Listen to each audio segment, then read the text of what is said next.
23/7/2021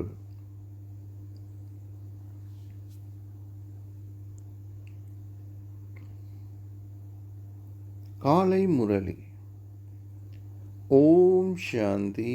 pop தாதா, மதுபன். இனிய குழந்தைகளே, இப்பொழுது நீங்கள் மற்றவர்களை பற்றி சிந்திக்காமல் உங்களை பற்றி சிந்தியுங்கள். ஏனெனில் நாடகத்தின் பிரகாரம் எவர் எதை செய்கின்றார்களோ அதன் பிரதிபலனை பெற்றுக்கொள்வார்கள். கேள்வி: திரிகால தரிசி ஆகியதன் மூலம் ஆத்மாக்களாகிய நீங்கள் எதை அறிந்தவர்களாக இருக்கின்றீர்கள்? பதில்: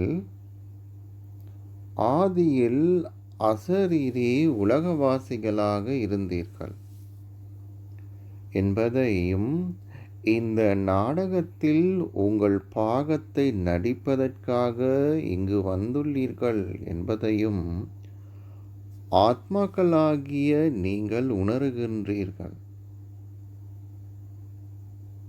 நீங்கள் பிரதான நடிகர்களாகி உங்கள் 84 பிறவிகளுக்குரிய பாகத்தை நடித்தீர்கள். நீங்கள் இப்போது தந்தையின் முன் நேரடியாக அமர்ந்து இருக்கின்றீர்கள். பின்பு நீங்கள் அவருடன் மீண்டும் வீட்டுக்கு திரும்பி செல்வீர்கள். நீங்கள் தூய்மையாகி வீட்டிற்கு திரும்பி சென்று பின்னர் சந்தோஷ தாமத்துக்கு செல்வீர்கள். இந்த முழு நாடகமும் பாரதத்தை அடிப்படையாக கொண்டது. ஆத்மாக்களாகிய நீங்கள் திரிகால தரிசி ஆகியதன் மூலம் இவற்றை எல்லாம் அறிந்தவர்களாகிவிட்டீர்கள். பாடல்: உங்கள் வீதியிலேயே வாழ்ந்து உங்கள் வீதியிலேயே மரணிப்பேன். ஓம் சாந்தி. இந்த பாடலை பாடியவர் யார்? குழந்தைகள். குழந்தைகள் என்ன கூறுகின்றார்கள்? பாபா, நாங்கள் இப்பொழுது உங்கள் கழுத்தின் மாலை ஆக வேண்டும். இந்த சரீரம் இங்கேயே துறக்கப்பட வேண்டும். தந்தையும் குழந்தைகளாகிய ஆத்மாக்களாகிய நாங்களும் நிர்வாணா தாமமாகிய அமைதி தாமவாசிகள் என்பது குழந்தைகளாகிய உங்களுக்கு தெரியும். தந்தை மீண்டும் மீண்டும் கூறுகின்றார், நீங்கள் ஒவ்வொருவரும் ஒரு ஆத்மா என்பதில் நம்பிக்கை கொண்டிருங்கள். ஆத்மாக்களாகிய நாங்கள் நிர்வாணா தாமத்தில் தந்தையுடன் வசித்தோம் என்பதை நீங்கள் அறிவீர்கள். அதன் பின்னர் நாங்கள் 84 பிறவி சக்கரத்தில் சுற்றி வரும்போது பல்வேறு சரீரங்களை எடுத்தோம். நாங்கள் உண்மையில் பரந்தாம வாசிகள் என்பதை குழந்தைகளாகிய நீங்கள் அறிவீர்கள். பாபா இப்போது மீண்டும் வந்துள்ளார். நீங்கள் இங்கு அமர்ந்திருக்கின்றீர்கள். பாபா உங்கள் முன்னால் இருப்பதை உங்களால் பார்க்க முடிகிறது. இங்கு உங்களுக்கு பௌதீக சரீரங்களுடன் உறவு முறைகள் உள்ளன. ஆதியில் நாங்கள் ஆத்மாக்களாக இருந்தோம். பின்னர் நாங்கள் பௌதிக உறவு முறைகளுடன் சந்தோஷமான வாழ்க்கையையும் பின்னர் துன்ப வாழ்க்கையையும் வாழ்ந்தோம். ஆத்மாக்களாகிய நீங்கள் இப்போது திரிகால தரிசியாகியுள்ளீர்கள். தந்தை முக்காலங்களையும் உலகையும் அறிவார். நீங்களும் அவற்றை நீங்கள் செய்யும் முயற்சிக்கு ஏற்ப வரிசை கிரமமாக அறிவீர்கள். நீங்கள் உங்களுடைய கல்வியை நினைவு செய்ய வேண்டும். நீங்கள் இப்போது இந்த விழிப்புணர்வை கொண்டிருக்கின்றீர்கள். நாங்களும் அசரீரி உலகவாசிகள் எனவும், இப்போது பாபாவினால் நீங்கள் திரிகால தரிசிகள் ஆக்கப்படுகின்றீர்கள் எனவும் பாபா விளங்கப்படுத்தியுள்ளார். நீங்கள் இந்த நாடகத்தின் பிரதான நடிகர்கள் என்பதை நீங்கள் அறிவீர்கள். நீங்கள் இப்போது உங்களுடைய புத்தியில் முழுமையான நாடகத்தின் ஞானத்தையும் கொண்டிருக்கின்றீர்கள். நீங்கள் அரைக்கல்பமாக சந்தோஷ தாமத்தில் வாழ்ந்தீர்கள் என்பதை நீங்கள் ஞாபகத்தில் கொண்டிருக்கின்றீர்கள். ராவணன் அங்கு இருப்பதில்லை. ஆத்மாக்களாகிய நாங்கள் முழுமையான 84 பிறவி சக்கரத்தில் சுற்றி வருகிறோம். தந்தை இப்போது நேரடியாக உங்களுக்கு முன்னால் அமர்ந்திருக்கின்றார். நாங்கள் உங்களுடைய ஸ்ரீமத்தை பின்பற்றி உங்களுடன் வீட்டிற்கு திரும்பிச் செல்வோம். நாங்கள் உங்களை இயலுமான அளவிற்கு நினைவு செய்வோம். குழந்தைகளாகிய நீங்கள் திரிகால தரிசிகள் ஆகி இருப்பதனால் நீங்கள் இதனை நாள் முழுவதும் நினைவு செய்ய வேண்டும். கடவுளே அதி மேலானவர். அவருடன் கூடவே குழந்தைகளாகிய நீங்களும் அதி மேலான இடத்தில் வசிக்கிறீர்கள். குழந்தைகளான நீங்களும் இப்போது உங்களுடைய வீட்டினை நினைவு செய்துள்ளீர்கள். நாங்கள் தூய்மையானவர்களாகி பரந்தாமத்தில் உள்ள நமது வீட்டிற்கு செல்வோம். தந்தை சிவன் பூஜிக்கப்படும் போது சாலிகிராம்களும் பூஜிக்கப்படுகின்றன. தந்தை மட்டுமே வந்து ஆத்மாக்களாகிய உங்களை தூய்மையாக்குகிறார். ஒரேயொரு தந்தை மட்டுமே ஆத்மாக்களை தூய்மையாக்குகிறார். வேறு எவராலும் உங்களை தூய்மையாக்க முடியாது. உங்களுக்கு இப்போது முழு நாடகத்தையும் பற்றியும் தெரியும். இந்த நாடகம் பாரதத்தை அடிப்படையாக கொண்டது என்பதை நீங்கள் புரிந்து கொண்டுள்ளீர்கள். எனவே தந்தை நேரடியாக குழந்தைகளாகிய உங்களுக்கு முன்னால் இருந்து உங்களுக்கு விளங்கப்படுத்துகிறார். பாபாவை ஞானக்கடல் என்பதை உயிர் வாழும் ஆத்மாக்கள் அனைவரும் அறிவார்கள். நீங்கள் அவரை பக்தி மார்க்கத்தில் கூவி அழைத்து சத்தியம் செய்தீர்கள். பாபா, நீங்கள் வரும்போது நாங்கள் நிச்சயமாக உங்களுடைய வழிகாட்டலை பின்பற்றுவோம். இது லௌகீக உறவு முறைக்குரிய கேள்வி அல்ல. நீங்கள் ஆத்ம உணர்வுடையவர் ஆகி ஓர் எல்லையற்ற தந்தையின் மேன்மையான வழிகாட்டலை பின்பற்றும் அக்கறையை கொண்டிருங்கள். நாங்கள் அவர் கூறுவதை கேட்க வேண்டும். அவர் மிக இலகுவானதொரு முறையில் எங்களுக்கு மிக விளங்கப்படுத்துகிறார்.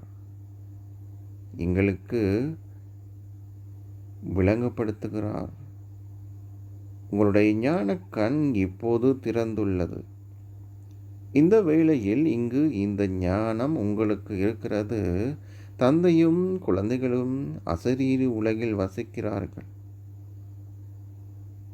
அங்கு எவருக்கும் இது தெரியாது. தந்தை இப்போது தனது இரகசியங்களின் ஆழத்தை குழந்தைகளாகிய உங்கள் அனைவருக்கும் வெளிப்படுத்துகிறார். அவர் மட்டுமே ஞானக்கடல் ஆவார்.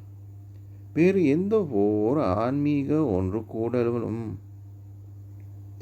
பாபா ஆத்மாக்கள் ஆகிய எங்களுக்கு கற்பிக்கிறார் என கூறப்பட மாட்டாது. நீங்கள் இதனை இப்போது கூறுவீர்கள். நீங்கள் இதனை இப்போது அறிவீர்கள். உங்களுக்கு மீண்டும் மீண்டும் ஆத்ம உணர்வுடையவர்கள் ஆகுங்கள் என கூறப்பட்டுள்ளது. ஆத்மாக்கள் இந்த நாடகத்தில் நடிகர்களாக இருந்ததன் வண்ணம் பாகங்களை நடிக்கிறார்கள். ஆத்மாக்களாகிய நான் ஓர் ஆடையை எடுத்துள்ளேன். அந்த நடிகர்கள் தமது ஆடைகளை மாற்றுவார்கள். ஆத்மாக்களாகிய நீங்கள் அசரீரி உலகில் இருந்து இங்கு வந்து உங்களுடைய சரீரங்கள் என்ற ஆடையை ஏற்றுக்கொள்கிறீர்கள். அவர்களோ இலகுவாக தமது ஆடைகளையே மாற்றிக்கொள்கிறார்கள். பாபா மீண்டும் ஒரு முறை வந்து ஆத்மாக்களாகிய எங்களுக்கு ராஜயோகத்தை கற்பிக்கிறார். பாபா வந்துள்ளார் என்பதை குழந்தைகளாகிய நீங்கள் இப்பொழுது புரிந்து கொள்கிறீர்கள். எனவே நாங்கள் நிச்சயமாக பாபாவின் உதவியாளர்களாகுவோம். நாங்கள் தூய்மையானவர்களாகி பாரதம் முழுவதையும் தூய்மையாக்கும் போது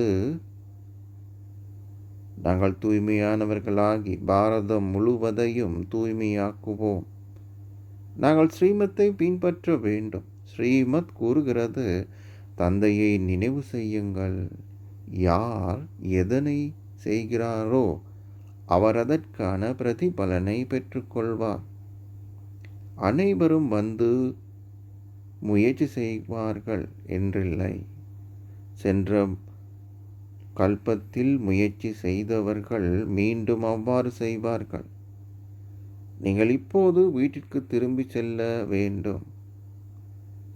இதனாலேயே நீங்கள் முயற்சி செய்து நிச்சயமாக தூய்மையானவர்களாக வேண்டும். நாங்கள் மேலே அசரீரி உலகில் வசித்தோம். நாம் முதலில் சொர்க்கத்திற்கு சென்று பின்னர் நாம் தொடர்ந்தும் ஏணியில் கீழிறங்கி வந்தோம்.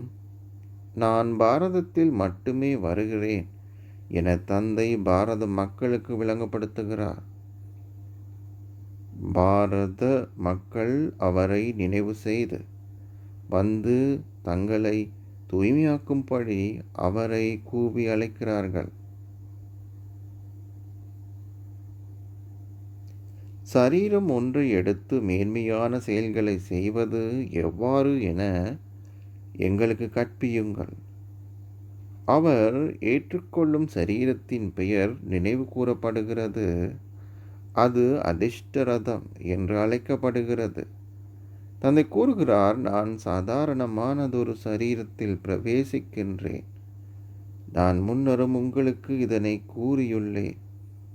பாபா சரியாக 5000 வருடங்களுக்கு முன்னரும் இதே விடயத்தை எங்களுக்கு கூறியுள்ளார். பாபா சரியாக 5000 வருடங்களுக்கு முன்னரும் இதே விடயத்தை எங்களுக்கு கூறியுள்ளார் என்பதை குழந்தைகளாகிய நீங்கள் இப்போது ஞாபகம் செய்கிறீர்கள். வேறு எவராலும் இந்த விடயங்களை எமக்கு கூற முடியாது. தந்தை மட்டுமே கூறுகிறார், நான் இந்த சரீரத்தில் 5000 வருடங்களுக்கு முன்னரும் பிரவேசித்து உங்களுக்கு விளங்கப்படுத்தினேன். நான் இப்போது மீண்டும் குழந்தைகளாகிய உங்களுக்கு கூறுகிறேன், ஆத்ம உணர்வுடையவர்கள் ஆகுங்கள். நாடகத்திலுள்ள நடிகர்கள் தாங்கள் எந்த ஆடைகளை அணிய வேண்டும் என்றும் தாம் எந்த பாகங்களை நடிக்க வேண்டும் என்றும் அறிவார்கள். எவ்வாறாயினும் அவர்கள் சரீர உணர்வுடையவர்கள். இது எல்லையற்றதொரு விடயமாகும். ஆத்ம உணர்வுடையவர்கள் ஆகுங்கள். நான் ஆதியில் ஓர் ஆத்மா ஆவேன். இப்போது எனது பாகம் முடிவிற்கு வருகிறது. தந்தை நேரடியாக உங்களுக்கு முன்னால் அமர்ந்திருந்து அனைத்தையும் உங்களுக்கு விளங்கப்படுத்துகிறார். இதனை மறந்து விடாதீர்கள். மாயை பல தடைகளை உருவாக்குகிறார். தந்தை விளங்கப்படுத்துகிறார், நீங்கள் எந்த ஒரு பாவ செயல்களை செய்யக்கூடாது. புயல்கள் மனதில் தோன்றலாம். நீங்கள் உங்களையே பரீட்சிக்க வேண்டும். எனது பௌதீக புலன்கள் தவறு செய்கின்றனவா?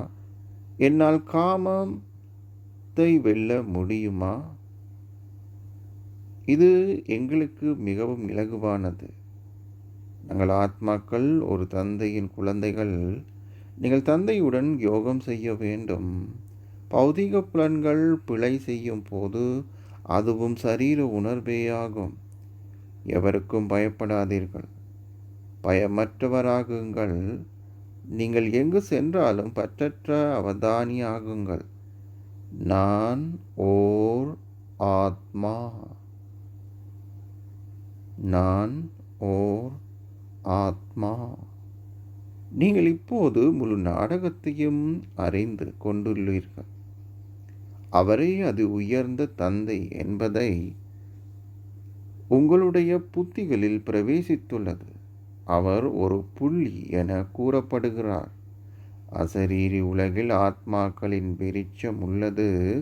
விருட்சம் ஒன்று விதையிலிருந்து தோன்றி பின்னர் வரிசை கிரமமாக இலைகள் தோன்றுகின்றன. இங்கும் அவ்வாறே உள்ளது. ஆத்மாக்கள் தொடர்ந்து மேலே இருந்து வரிசை கிரமமாக கீழிறங்கி வருகிறார்கள். ஆத்மா ஒருவர் ஒரு சரீரத்தில் எவ்வாறு பிரவேசிக்கிறார் அல்லது சரீரத்தை நீக்கி விட்டு செல்கிறார் என்பதை எவராலும் பார்க்க முடியாது. தந்தை இப்போது விளங்கப்படுத்துகிறார். ஆத்மாக்களாகிய நீங்கள் தூய்மையற்றவர்கள் ஆகிவிட்டீர்கள். எனவே உங்களை தூய்மையானவர்கள் ஆக்கிக் கொள்ளுங்கள். தந்தை இங்கிருந்து இவரினூடாக உங்களுக்கு விளங்கப்படுத்துகிறார். அவர் பௌதீக அவயவங்களுடாக பேச வேண்டியுள்ளது. அவர் பௌதீக அவயவங்களுக்கூடாக பேச வேண்டியுள்ளது. சின்னஞ்சிறிய புள்ளியான ஆத்மா சரீரத்தில் இருக்காவிட்டால் பௌதீக அவயவங்களால் எதனையும் செய்ய முடியாது. இத்தகைய சின்னஞ்சிறிய ஆத்மா மிகவும் சக்தி வாய்ந்தது. ஆத்மாவிற்கும் சகல ஞானமும் உள்ளது. தந்தை ஞானக்கடலாவார். அவர் இங்கிருந்து உங்களுக்கு விளங்கப்படுத்துகிறார். அவரிடம் சகல ஞானமும் உள்ளது. அவருடைய இந்த பாகம் நிச்சயிக்கப்பட்டுள்ளது. ஆத்மாக்களாகிய உங்களுக்கு 84 பிறவிக்குரிய பாகங்கள் உள்ளன. நீங்கள் உங்களுடைய சந்தோஷம் துன்பத்துக்குரிய பாகங்களை நடிக்கிறீர்கள். துன்ப வேளையில் நீங்கள் அதிகளவு சிரமத்தை அனுபவம் செய்கிறீர்கள். தந்தை கூறுகிறார், நான் மறுபிறவி எடுப்பதில்லை. நீங்கள் 84 பிறவிகள் எடுக்கிறீர்கள். நான் எடுப்பதில்லை. நான் வந்து குழந்தைகளாகிய உங்களுக்கு என்னை நினைவு செய்து அதனால் நீங்கள் தூய்மையாகும் படியான இலகுவான வழிமுறையை வழங்குகிறேன். நீங்கள் அரை கல்பமாக காம சிதையில் அமர்ந்திருந்ததனால் தமோ பிரதான் ஆகிவிட்டீர்கள். தந்தை ஆத்மாக்களிடம் மட்டுமே பேசுகிறார். ஆத்மா ஒருவரின் அவயவங்கள் முதலில் சிறியதாக இருந்து பின்னர் அவை வளருகின்றன. ஆத்மா சிறியதாகவோ அல்லது பெரியதாகவோ ஆகுவதில்லை. ஓ தூய்மையாக்குபவரை வாருங்கள் என ஆத்மாக்கள் கூறுகின்றனர். ஆத்மாக்கள் தந்தையை நோக்கியும் கூவி அழைக்கிறார்கள். தந்தை கூறுகிறார், நான் தூய்மையற்ற உங்களை தூய்மைப்படுத்துவதற்காக ஒவ்வொரு கல்பமும் வருகிறேன். எவ்வாறு ஆத்மாக்கள் வந்து செல்கிறார்கள் என்பதை நீங்கள் இப்போது புரிந்து கொள்கிறீர்கள். ஆத்மா தனது சரீரத்தை விட்டு எவ்வாறு விளங்குகிறார் என்பதை பார்ப்பதற்கு முன் மக்கள் அதிகளவு முயற்சி செய்கிறார்கள். ஆனால் எவராலும் இதனை புரிந்து கொள்ள முடியாது. ஏனெனில் ஆத்மாக்கள் மிகவும் சூட்சுமமானவர்கள். இத்தகைய பின் சின்னஞ்சிறியதோர் ஆத்மா மிக பெரியதொரு பாகத்தை நடிக்கிறார். விதையில் சகல ஞானமும் அடங்கியுள்ளது. அவை உயிரற்ற விதைகள். ஆலமரத்தின் விதை மிகவும் சிறியது. எனினும் அதிலிருந்து வெளிவரும் மரம் எவ்வளவு பெரியதென்று பாருங்கள். உங்களில் பலரும் கல்கத்தாவிலுள்ள ஆலமரத்தை பார்த்திருப்பீர்கள். இது மிகவும் பெரியதொரு மரமாகும். அதன் அத்திவாரம் ஒற்றாக அழிந்து விட்டது. எனினும் மரம் இன்னமும் நிற்கிறது. இங்கும் அவ்வாறே ஆகும். தேவ தர்மத்தின் அத்திவாரம் இப்போதில்லை. இந்த விருட்சத்தினதும் முழுமையான அழியும் நிலை இப்போதுள்ளது. நீங்களும் இதனை புரிந்து கொள்கிறீர்கள். இதனாலேயே குறிப்பிட்ட காலப்பகுதிக்குள் நீங்கள் நிச்சயமாக உலகை தூய்மையாக்கி அனைவருக்கும் காட்டுவீர்கள் என அரசாங்கத்திடம் கூறுகிறீர்கள். மக்களால் இந்த விடயங்களை புரிந்து கொள்ள முடியாது. நீங்கள் நிச்சயமாக பாரதத்தை மீண்டும் மேன்மையானதாக்குவீர்கள். அப்பொழுது மட்டுமே சீரழிந்த உலகம் அழிக்கப்படும் என்ற நம்பிக்கை உங்களுக்கு இருக்கிறது. அனைவரும் அமைதியை விரும்புகிறார்கள். ஆத்மாக்கள் தமது பாகங்களை நடித்து கலைத்து விட்டார்கள். இதனாலேயே அவர்கள் கூவி அழைக்கிறார்கள், ஓ அமைதியை அருள்பவரே, ஆத்மா ஓர் அமைதி சொரூபமானவர் என்பதை அவர்கள் புரிந்து கொள்வதில்லை. எவ்வாறாயினும் ஆத்மாக்கள் நிச்சயமாக இங்கே தமது சரீரங்களினூடாக செயல்களை செய்ய வேண்டும். அவர்கள் கூறுகிறார்கள், எமக்கு அமைதி தாருங்கள். எவருக்கும் அமைதி தாமம் சந்தோஷ தாமத்திலிருந்து வேறுபட்டது என்பது தெரியாது. சந்தோஷ தாமத்தில் வெகு சில மனிதர்களே இருப்பார்கள். அது தூய்மையான உலகமாகும். அங்கு எவரும் அமைதியை வேண்ட மாட்டார்கள். அவர்களும் செயல்களை செய்வார்கள், ஆனால் அங்கு எந்தவிதமான அமைதியின்மையும் இருக்காது. ஜீவன் முக்தி தாமம் அமைதி தாமத்திடமிருந்து வேறுபட்டது. சத்திய யுகத்தில் வாழ்பவர்கள் சந்தோஷத்தையும் அமைதியையும் கொண்டிருப்பார்கள். அவர்கள் என்றும் ஆரோக்கியமாகவும் செல்வந்தர்களாகவும் இருப்பார்கள். சொர்க்கம் என்று அது அழைக்கப்படுகிறது என்பதை நீங்கள் அறிவீர்கள். சொர்க்கம் என்றால் என்னவென்று உலகில் உள்ள எவருக்கும் தெரியாது. இந்த லக்ஷ்மியும் நாராயணனும் எனது குழந்தைகள் ஆவார்கள். இந்த குழந்தைகளுக்கு யார் சந்தோஷத்தை வழங்கியது? அவர்களுக்கு சந்தோஷத்தை அளித்த யாரோ ஒருவர் இருக்க வேண்டும். அவர்களின் ராஜ்யம் மீண்டும் வரப்போகிறதா? சொர்க்கம் நிச்சயமாக மீண்டும் ஒரு தடவை ஏற்படும். நீங்கள் சொர்க்கத்தில் இருக்கும்போது நரகம் மீண்டும் வரும் என நீங்கள் கூற மாட்டீர்கள். தூய்மை, அமைதி, சந்தோஷம் நிறைந்த புதிய உலகம் மீண்டும் ஏற்படும் என நீங்கள் இப்போது கூறுகிறீர்கள். இது துன்ப பூமியின் பழைய உலகமாகும். இது கலியுகம் என்று அழைக்கப்படுகிறது. புதிய உலகம் இருந்தது, அது சொர்க்கம் என்று அழைக்கப்படுகிறது. இந்த ஞானம் உங்களுடைய புத்திகளில் உள்ளது. நாம் உண்மையில் மீண்டும் ஒரு முறை தேவர்கள் ஆகுகிறோம். இது உங்களுடைய இலக்கும் குறிக்கோளுமாகும். நாம் மீண்டும் ஒரு முறை சொர்க்க ராஜ்யத்தை கோருகிறோம். நாம் நிச்சயமாக எல்லையற்ற தந்தையிடமிருந்து எமது ஆஸ்தியை கோருவோம். இதனை மிக நன்றாக நினைவில் வைத்திருங்கள். ஆத்மாக்களாகிய நாங்கள் அங்கு வசித்த பின்னர் எமது பாகங்களை நடிப்பதற்காக இங்கு கீழிறங்கி வருகிறோம். நாம் எவ்வாறு 84 பிறவிகளை எடுக்கிறோம் என்பது இப்போது எமது ஞாபகத்திற்கு வந்துள்ளது. பிரம்மாவின் வாயு வழித்தோன்றல்களான பிராமணர்களான எங்களுக்கு தந்தை விளங்கப்படுத்துகிறார். ஒரு பிராமணர் ஆகாமல், பிரஜாபிதா பிரம்மாவின் குழந்தைகள் ஆகாமல் எவ்வாறு உங்களால் சிவபாபாவிடம் இருந்து உங்களுடைய ஆஸ்தியை கோர முடியும்? பிரஜாபிதா பிரம்மா மிகவும் பிரபல்யமானவர். புதிய உலகின் ஸ்தாபனை பிரம்மாவினூடாகவே நிகழுகிறது. எனவே அவர்கள் நிச்சயமாக புதிய உலக ராஜ்யத்தை பெற்றிருக்க வேண்டும். விஷ்ணு தாமம் பிரம்மாவினூடாக 5000 வருடங்களுக்கு முன்னர் ஸ்தாபிக்கப்பட்டது. அது மீண்டும் நிகழும். நீங்கள் அதற்கான ஆயத்தங்களை செய்கின்றீர்கள். சில குழந்தைகள் கேட்கிறார்கள், நாங்கள் நாடகத்தை மகத்தானது என கருத வேண்டுமா, அல்லது எமது முயற்சிகள் மகத்தானது என கருத வேண்டுமா? நீங்கள் நிச்சயமாக முயற்சி செய்ய வேண்டும் என உங்களுக்கு விளங்கப்படுத்தப்பட்டுள்ளது. நீங்கள் முயற்சி செய்யாமல் எவ்வாறு உங்களால் உங்களுடைய வெகுமதியை பெற்றுக்கொள்ள முடியும்? முழு முயற்சியில் ஈடுபட வேண்டும்.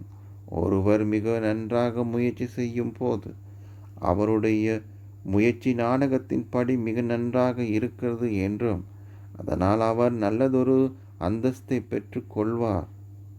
அவருடைய முயற்சிகள் மிக தீவிரமானவை என்றும் கூறப்படுகிறது. எவ்வாறாயினும் தொடர்ந்தும் முன்னேறும் போது சிலரின் அந்தஸ்து குறைந்து விடுகிறது. இன்னார் மிக நன்றாக முன்னேறினார் என்றும் ஆனால் தற்போது அவர் வருவதில்லை என்பதையும் பிராமணர்களும் அறிவார்கள்.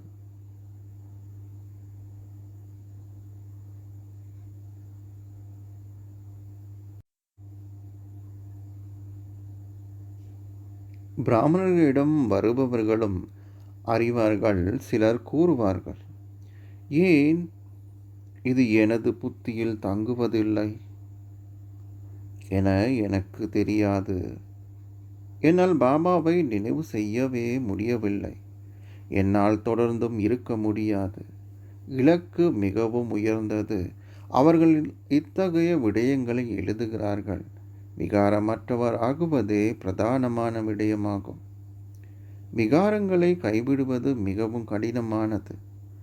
நாடகத்தின் படி சென்ற கல்பத்தில் இருந்தது போன்றே அவருடைய ஸ்திதி தொடர்கிறது என்பதை நீங்கள் அறிவீர்கள். அச்சா, இனிமையிலும் இனிமையான அன்புக்குரிய, எப்போதோ தொலைந்து இப்போது கண்டுபிடிக்கப்பட்டிருக்கும் குழந்தைகளுக்கு உங்கள் தந்தை தாயாக இருக்கும் பாப் தாதாவின் அன்பு நினைவுகளும் காலை வந்தனங்களும். ஆன்மீக தந்தை ஆன்மீக குழந்தைகளுக்கு நமஸ்தே சொல்கிறார். ஆன்மீக குழந்தைகள் ஆன்மீக தந்தைக்கு நமஸ்தே சொல்லுகின்றோம். தாரணைக்கான சாராம்சம். முதலாவது, இந்த நாடகத்தை ஒரு பற்றற்ற பார்வையாளராக இருந்து பாருங்கள். எவரையிட்டும் பயப்படாதீர்கள். பயமற்றவர் ஆகுவதற்கு நான் ஓர் ஆத்மா என்ற பாடத்தை உறுதியானதாக்கிக் கொள்ளுங்கள். இரண்டாவது, உங்களுடைய பௌதிக புலன்களை எதுவும் தவறு இழைக்கவில்லையே என்பதை சோதித்து உங்களையே பரீட்சித்து பாருங்கள். நான் காம விகாரத்தை வென்று விட்டேனா? எந்தளவிற்கு நான் ஆத்ம உணர்வுடையவன் ஆகிவிட்டேன்? ஆசீர்வாதம். உங்களுடைய இணைந்த வடிவத்தினதும் உங்கள் ஸ்தானத்தின் போதையினதும் விழிப்புணர்வினால் கல்பமாக சகல உரிமையையும் உடையவர் ஆகுவீர்களாக. உங்களுடைய இணைந்த வடிவத்தினதும் உங்கள் ஸ்தானத்தின் போதையினதும் விழிப்புணர்வினால் கல்பமாக சகல உரிமையும் உடையவர் ஆகுவீர்களாக. நானும் எனது பாபாவும் என்ற விழிப்புணர்வினால் இணைந்திருந்து சதா இந்த மேன்மையான ஸ்தானத்தை கவனத்தில் கொண்டிருங்கள். இன்று நான் ஒரு பிராமணன். நாளை நான் ஒரு தேவனாகுவேன். எப்பொழுதும் அம்சோ சோஹம் என்ற மந்திரத்தை நினைவு செய்யுங்கள். இந்த சந்தோஷத்தின் போதையை கொண்டிருப்பதன் மூலம் நீங்கள் இலகுவாக பழைய உலகை மறப்பீர்கள். நீங்கள் கல்பமாக சகல உரிமையையும் உடைய ஆத்மா என்ற போதையை எப்பொழுதுமே கொண்டிருப்பீர்கள். நான் அவ்வாறாகவே இருந்தேன். நான் அவ்வாறாகவே இருக்கின்றேன். கல்பமாக நான் அவ்வாறாகவே இருப்பேன். ஸ்லோகம். நீங்களே உங்கள் ஆசிரியராக ஆகினால் இயல்பாகவே சகல பலவீனங்களும் முடிவடையும். நீங்களே உங்கள் ஆசிரியராக ஆகினால் இயல்பாகவே சகல பலவீனங்களும் முடிவடையும். ஓம் சாந்தி.